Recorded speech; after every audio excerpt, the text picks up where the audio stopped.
Welcome back to Around the Pen, the Alfred State Athletics podcast. This is our third week doing the podcast. My name is Jarrod Deaton. And I'm Satchel Page. And as usual, we are going to start off with our recap of our athletic events that happened throughout the week. Over the weekend, our baseball team played their first games of the season, traveled to Dover, Delaware to play Wesley, and then also traveled to Salisbury, Maryland to play Salisbury University.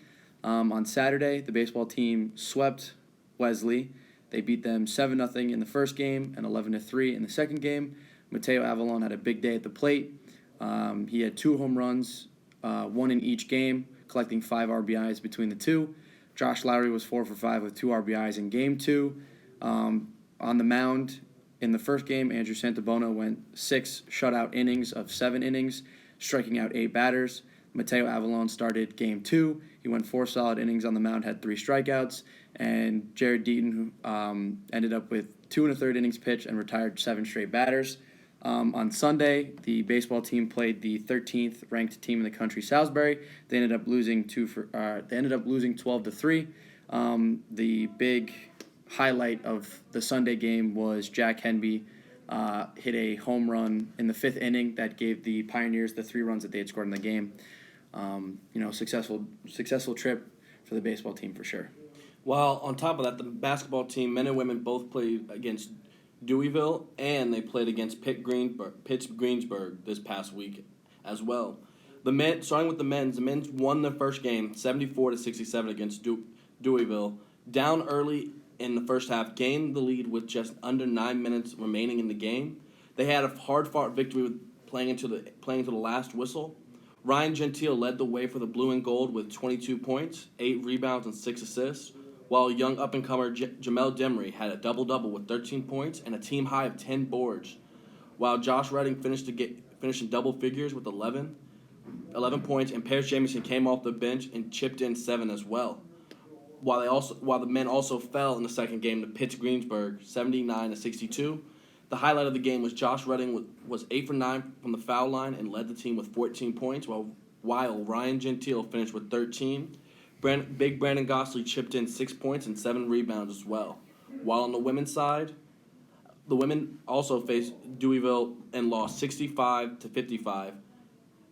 The other team led 15-13 after the first quarter, and then went into the first half with the same 2-point lead, 28-26. With 5 minutes and a second remaining in the third, the game was knotted up at 36 when the Pioneers scored the next 4 points to grab the lead. They went into the final quarter with a 46-43 lead.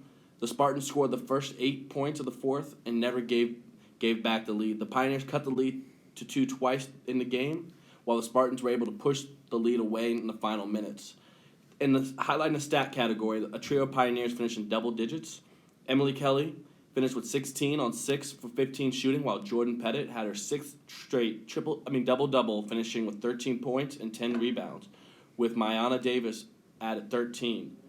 The Lady Pioneers did fall in the second game, 81-60, with Jordan Pettit being led 3 scorers in double figures with 17 points, while Mayana Davis continued her solid play as of late with 12 points, and Kelsey Shawless finished with 10 points with 6 boards.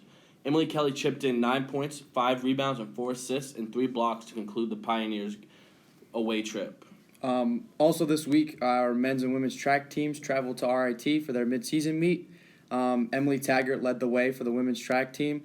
She was the only Pioneer to finish in the top 10 on the night. She finished 3rd in the 60 hurdles.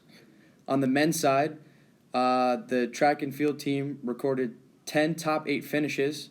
The Pioneers entered the meet ranked 6th in the latest USTFCCA Mid-East poll.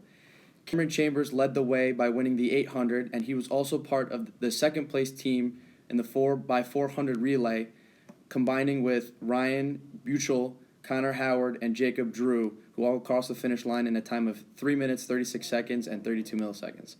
Also, our wrestling team finished up their season and had their final home meet in Love and Takedowns. They wrapped up the dual portion of their season with a 42-16 victory over Jamestown Community College. The Pioneers won 4 of the 7 matches competed in the event. Zach Kowalski got things started with a forfeit victory in the 125, and Jesse Petoni, Owen Kissel, and Anthony Mariglia followed with pins to make it 24-0. Jamestown got on the board with a pair of pins of their own in the 157 and the 165, but LaJory Etienne stopped the Jayhawks' momentum with his first career pin at 174. Blake Igels battled Dan Torres, the number 1 ranked wrestler, at 174 in the NJCAA, but fell 9-1. The Pioneers wrapped up the victory with a pair of forfeit wins, with Harry Nice at 197 and Kyle Fitzgerald at the heavyweight. The Pioneers improved to 3-1 in home dual meets on the season, and also prior to the match starting, the wrestling team and the athletic department honored Jesse Petoni as he was the only senior on the team. We wish him the best of luck with his future endeavors. While in Western Equestrian, we had 3 Pioneers record top 2 finishes at the Alfred State Western Equestrian team, competed at the IHSA Zone 2 Region Championships, held at Alfred University on Sunday. Janine Erickson, Alyssa Beardsley, and Sydney Ganong shined for the blue and gold. We saw Erickson was the high point rider in the beginner competition, while we saw Beardsley was in the reverse high point rider in both open horsemanship and open reining, and Ganong was the reserve high point rider. With these performances, we saw this trio was all qualified for the IHSA Western Semifinals, which is conducted on March 21st to March 22nd at West Virginia University. While we had our Athletes of the Week, followed by with Janine Erickson and Jesse Petoni.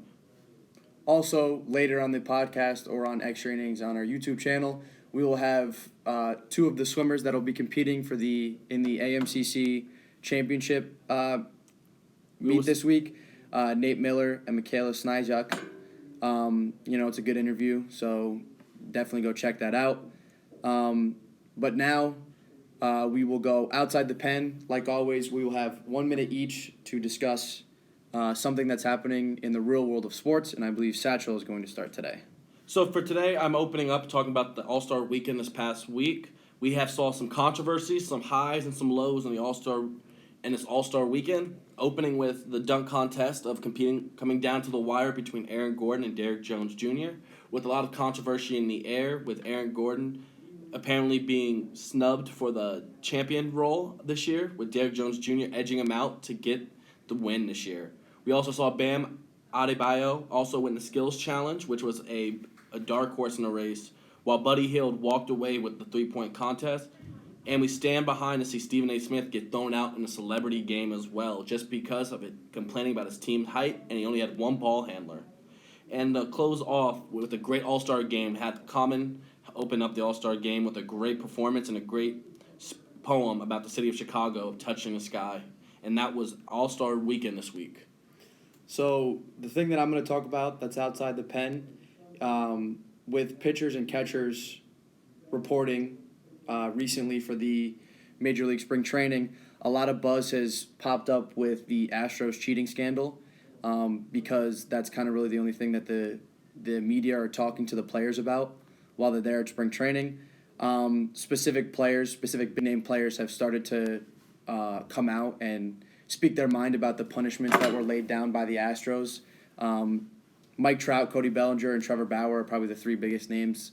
They were all very adamant that they believe that, the punishment put down by Rob Manfred was pretty poor. They were kind of upset that the players didn't get punished. And they all are kind of confused as to the rules that are being put out that if an Astros player is thrown at in-game, it's an immediate ejection for the pitcher. It's definitely going to be interesting to see this baseball season with, how teams react. Some, good friends, and, Mike Trout and Jose Altuve were good friends, and he's kind of lost some respect for those guys. So we'll see how that plays out. So some upcoming events for this week here at Alfred. The AMCC Championships are being held for swimming at the Webster Aquatic Center in Webster, New York.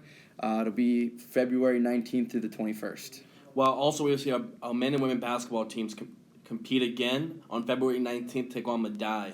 Men will tip off at 6 and women will follow at 8 p.m., while track and field head to Nazareth to compete this Friday in the men's and women's competitions. This coming weekend as well, Saturday and Sunday, the Pioneer baseball team will be traveling to Ferrum, Virginia to take on Brockport on Saturday, and then they will play Brockport again on Sunday as well as Ferrum. And also on Saturday, you will see the men and women both travel to La Roche College. The men will tip off at 1 and the women will tip off at 3 to have a competitive game this week. And make sure you guys stay tuned on our YouTube channel at Alfred State Athletics. Follow us on Alfred State ASC Athletics on Twitter, Instagram, and Facebook, and also on alfredstateathletics.com to stay up to date. And stay tuned for extra innings with Nate Miller and Michaela Sniziak. And that was Around the Pen.